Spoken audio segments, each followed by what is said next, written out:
you want more control over who can invite you on Instagram, there's a handy feature called Flag for Review that lets you approve invites before they reach you.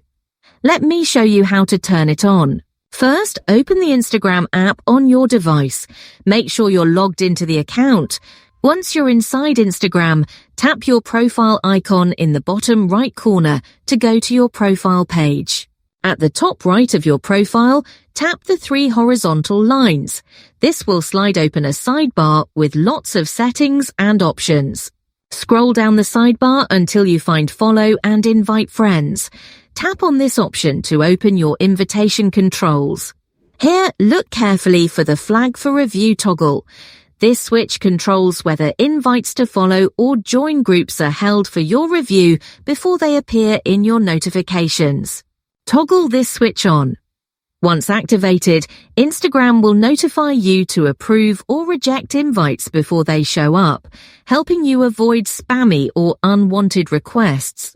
You've now enabled the Flag for Review feature, giving you extra control and peace of mind with your Instagram invites. Thanks for watching, and be sure to check out more guides to make your social media work better for you.